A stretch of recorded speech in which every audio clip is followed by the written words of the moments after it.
कैसे हैं आप? आई होप आप बहुत अच्छे होंगे। दोस्तों, स्वागत है आपका मेरे इस चैनल फिर से। दोस्तों, मैं आज आपके सामने एक नई कहानी लेकर विश्व प्रसिद्ध कहानी बिल्कुल सत्य है। तो मैं आज आपको कहानी सुनाने जा रही हूँ। देहरादून शहर की है। देहरादून शहर में एक परिवार रहता था। उस परिवार में 5 लोग रहते थे। 5 लोग में मम्मी पापा, बेटा राजेश और बेटी रानी, और एक इनकी बहू भी थी जो राजेश की थी। वह गाँव से आई हुई थी, लेकिन इनके परिवार में बहुत खुशियाँ थी। लेकिन राजेश अपनी बीवी से खुश नहीं था, क्योंकि वह कम पढ़ी लिखी थी, लेकिन संस्कार बहुत अच्छे थे। सारा घर का काम करती थी, पति की सेवा करती, सास ससुर की सेवा करती, नंद की भी सेवा करती। लेकिन उसके पति हमेशा उससे चिड़चिड़ किया करता था। हमेशा बोलता था, तुम हमारे स्टैंडर्ड की नहीं हो, तुम्हें आता ही क्या है, तुम मेरे सोसाइटी में बैठने लायक नहीं हो, यदि मेरे दोस्त आ जाए तुम उसके सामने खड़ी होने लायक भी नहीं हो। ऐसे करके हमेशा उसको बोलता रहता था। लेकिन वह चुप रहती थी, वह कुछ जवाब नहीं देती थी, क्योंकि उसको पता था मैं गाँव से आई हूँ और वो लोग तो शहर में रहते थे, इसलिए मुझे अब तो सुनना ही पड़ेगा। इसकी बीवी का नाम नंदिनी था। नंदिनी हमेशा चुप ही रहती थी। जब भी उसके पति उसको कुछ कहता, वह सिर्फ आंखों से आंसू बहाती और कुछ नहीं बोलती थी। लेकिन राजेश की जाति बढ़ती जा रही थी। उसके सास ससुर उसको समझाते थे, तो बहू के संग ऐसा व्यवहार क्यों करता है। उसकी नंद भी अच्छी थी, वह भी कहती थी भाभी कितनी अच्छी है, पलट के जवाब नहीं देती, इसका मतलब ये नहीं तुम उससे जो मर्जी बोलते रहो। और उसका हमेशा बेइज्जती किया करता था। लेकिन उसको कोई भी समझा ले, उस राजेश पे कोई असर नहीं होता था। ऐसे करके दिन गुजरने लगे।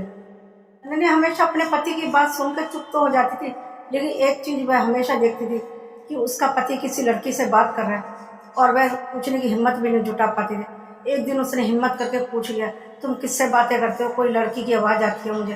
तो वह कहने लगा, हाँ करता हूँ लड़की से बात, वह मेरी दोस्त है, वो मेरे लायक है, मेरे स्टैंडर्ड की है, इसलिए मैं उसके साथ रहता हूँ, खाता हूँ, पीता हूँ, वह मेरी बहुत पक्की दोस्त है। तुम्हें क्या लेना देना, तुम्हें तो सारे हक दे रहा हूँ ना, मैं पैसे भी दे रहा हूँ, कपड़े दे रहा हूँ, खा पी रही हो तुम मेरे घर में, तुम्हें किस चीज़ की कमी कर रहा हूँ, तुम कौन होती हो मेरे बीच में बोलने वाली। ऐसे करके उसको चुप कर देता। लेकिन राजेश अब तो खुलेआम करने लगा था, अपनी दोस्त को घर में भी बुलाने लगा था, और उसके सामने ही, अपनी पत्नी के सामने ही घंटों घंटों बातें किया करता था, उससे मौज मस्ती किया करता था। परिवार वालों को भी वह डांट देता था कि ये मेरी स्टैंडर्ड की है, तुम मत बोलो मेरे बीच में, क्या मैं दोस्त के संग रह भी नहीं सकता, बात भी नहीं कर सकता। ऐसे करके अपने परिवार को भी चुप कर देता। परिवार वाले भी दुखी हो गए थे, कितनी अच्छी बहू है और हमारा बेटा कितना गलत व्यवहार कर रहा है हमारी बहू के साथ। ऐसे करके पूरा परिवार भी चुप हो जाता। बहुत परेशान था पूरा परिवार।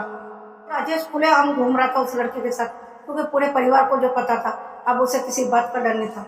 लेकिन नंदिनी ये सब देख रही थी अपने आंखों से। वह कैसे बर्दाश्त कर सकती थी कि मेरा पति किसी और औरत के साथ घूम रहा है। उसने सोचा कि मुझे तलाक दे देना चाहिए, मुझे चले जाना चाहिए इस घर से, उनको आज़ाद छोड़ देना चाहिए। उसने कागज तैयार करा लिए तलाक के, और उस पर साइन करके अपने पति के हाथ में थमा दिया। ये बात भी राजेश को बुरी लगी, क्योंकि वह तो वैसे चाहता ही था उससे छुटकारा पाना। लेकिन उसने सोचा, पहले मैंने क्यों नहीं दिया तलाक। उसको बहुत अपमान महसूस हुआ कि मेरी पत्नी ने मुझे पहले क्यों तलाक दिया। लेकिन उसने साइन तुरंत कर दिए। अब नंदिनी आज़ाद हो चुकी थी। उसने कहा कि अब मुझे इस घर से चले जाना चाहिए। पूरा परिवार रोक रहा था, सास ससुर बहुत अच्छे थे, नंद भी रोक रही थी, लेकिन वह नहीं रुकी और चली जाती है अपने मायके। अपने मायके जाती है, वह सोचती है अब मुझे कुछ करना चाहिए, मुझे अपने पैरों पर खड़ा होना चाहिए। 12th तक तो वह पढ़ाई करी हुई थी। उसने सोचा मुझे और आगे पढ़ना चाहिए। उसने और आगे की पढ़ाई शुरू कर दी, और जब उसने आगे की पढ़ाई शुरू कर दी, बहुत अच्छे नंबरों से पास भी हो गई। और फिर उसने सोचा मुझे जॉब कर लेनी चाहिए। जब वह जॉब करने लगी, वहाँ पे जाने आने लगी, जब उसका पति उसे देखता है, वह तो बिल्कुल बदल गई है, पढ़ने भी लगी है, तो उसका पति को बर्दाश्त नहीं हुआ कि ये तो मुझसे आगे निकलने लगी। इधर राजेश की नौकरी छूट चुकी थी, राजेश बेरोजगार हो गया था।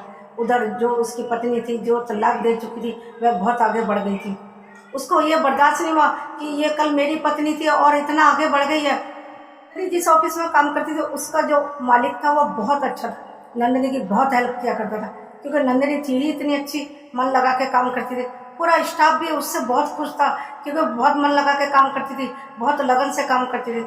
और जो इसका मालिक था, जो कंपनी का, वह उसे कहता कि इसके लिए जरूर हेल्प करनी चाहिए, क्योंकि उसको पता था उसके पति उसको परेशान करता था, उससे प्यार नहीं करता था, उसको तलाक दे दिया।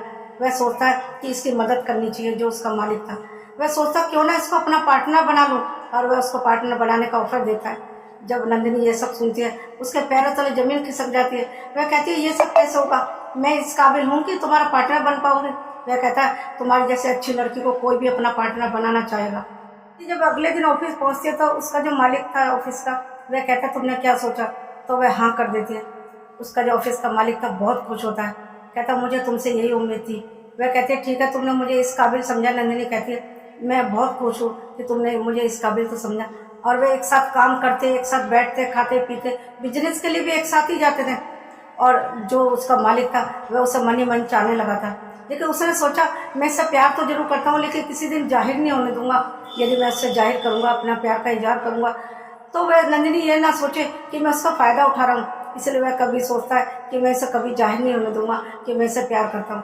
उधर वह जब कहीं भी काम करने के लिए एक साथ जाते तो उसका जो पहले वाला पति था हमेशा उससे टकराता और देखता ये तो बहुत आगे बढ़ गई है और बिजनेस भी करने लगी है और इधर उधर जाती भी है और देखने में भी इतनी स्टैंडर्ड ऊंचा हो गया इसका, और मैं इसकी कितनी बेइज्जती किया करता रहा। और आज मैं बेरोजगार हूँ और वह बिजनेस करने लगी। उसे अपने करने पे पछतावा होने लगा। ये मैंने क्या किया नंदिनी के साथ। इतने गुणवान होते हुए अपनी पत्नी को नहीं पहचाना मैंने। और वह टोकने लगा जब वह दूसरी बार देखता कि तुम किस किस आदमी के साथ घूमती हो और इनके साथ घूमती हो, दुनिया वाले क्या कहेंगे। नंदिनी कहते तुम कौन होते हो, मेरा तो तुमसे तलाक हो चुका ना, फिर तुम कौन होते हो मुझे टोकने वाले। लेकिन उसका जो पहले वाला पति था वह बर्दाश्त नहीं कर पा रहा था, वह किसी और के संग घूमे। दोस्तों मेरे ये कहानी सुनाने का मकसद सिर्फ ये है, क्या गलती थी नंदिनी की। वह तो पूरे परिवार की सेवा करती थी, अपने पति से भी प्यार करती थी, उसका भी पूरा ख्याल रखती थी। फिर उसका पति उसकी बेइज्जत क्यों किया करता था, क्योंकि वह गांव से आई हुई थी। पढ़ी लिखी तो बिल्कुल भी ऐसा नहीं था, वह अनपढ़ थी, 12th तक तो उसने किया ही था ना। फिर क्यों उसका पति उसको बात बात पे अपमान किया करता था। यदि वह अपने स्टैंडर्ड का बनाना चाहता था तो उसको बना सकता था। तलाक के बाद भी तो वह अपने पैरों पे खड़ी हो गई, पढ़ाई लिखाई भी की। यदि उसको अपने साथ खड़ा करना था तो उसको पढ़ा लिखा के अपने साथ खड़ा कर सकता था, अपने स्टैंडर्ड का बना सकता था। इतना अपमान करने की क्या जरूरत थी। शादी का एक दिन का बंधन होता है, सब जन्मों जन्मों का बंधन होता है, तो ये क्या नहीं सोचते आदमी। और जब वह किसी लड़की के संग घूमता था तो उसकी पत्नी हमेशा उसको देखती थी और दुखी होती थी। जब नंदिनी किसी और के संग घूमने लगी उसको बर्दाश्त नहीं हुआ। ऐसा क्यों होता है, आदमी किसी अपनी पत्नी को किसी और के संग घूमते हुए नहीं देख सकते और खुद उसके सामने ही किसी और के साथ घूमते हैं, ये एक बार भी सोचते। जबकि नंदिनी का तो तलाक हो चुका था, फिर भी वह उसको क्यों नहीं बर्दाश्त कर पाया कि वह किसी और के संग घूम रही है। क्यों टोकता था उसको कि तुम किसके साथ घूम रही हो। अब तो उसका तलाक हो चुका था, तुम कौन होते हो ये सब बोलने वाले। कोई भी पति नहीं चाहता कि मेरी पत्नी किसी और आदमी के संग घूमे। नंदिनी का तो तलाक हो चुका था, फिर भी वह क्यों बर्दाश्त नहीं कर पा रहा था। उसने एक बार भी नहीं सोचा जब मैं किसी और लड़की के संग घूमता था तब भी तो उसको बुरा लगता था, फिर अब मैं कौन होता हूँ उसको टोकने वाला। वे एक बार भी नहीं सोचते आदमी क्यों ऐसा करते हैं। खुद तो कुछ भी करे और यदि औरत करे तो वह गलत हो जाती है। और एक चीज़ और, यदि औरत अपने आदमी से आगे निकल जाए तो ये बात भी आदमी को बर्दाश्त नहीं होती। जबकि एक बार भी ये नहीं सोचते कि ये तो मेरी पत्नी है, यदि आगे बढ़ जाएंगे तो मेरा ही तो हौसला बढ़ेगा, मेरी ही तो तारीफ करेंगे कि तेरी पत्नी कितनी आगे बढ़ गई है।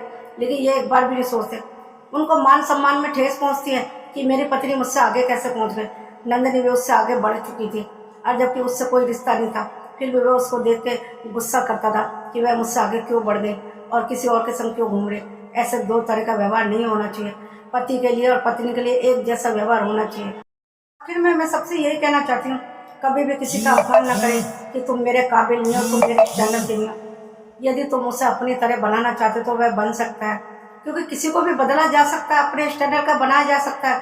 अपमान की जगह उसे अपना बनाने की कोशिश करो, अपने जैसा। हर कोई बन सकता है तुम्हारे जैसा, जैसा तुम चाहते हो। अपमान बिल्कुल ना करें, क्योंकि अपमान करने से सामने वाले को बहुत ठेस पहुंचती है। बहुत अपमानित होता है वो इंसान जिसकी तुम अपमान करते हो। मेरी ये कहानी यही समाप्त होती है। मिलती हूँ अगले वीडियो में। यदि आपको मेरी ये कहानी पसंद आए तो एक लाइक और शेयर कर दीजिए। यदि आप मेरे चैनल पर नए तो सब्सक्राइब भी कर दीजिए और बेल आइकन को भी प्रेस कर दीजिए ताकि अगले आने वाली वीडियो आप तक पहुंच सके। और हाँ, कमेंट तो जरूर कीजिए कि आपको मेरी ये कहानी कैसी लगी। जो मैं कहती हूँ आपको सही लगती है बुरी, जरूर मुझे बताएं, इससे मेरा हौसला बढ़ेगा। मिलती हूँ अगले वीडियो में एक नई कहानी लेके। तब तक के लिए नमस्कार। अपना और अपनों का बहुत ध्यान रखें।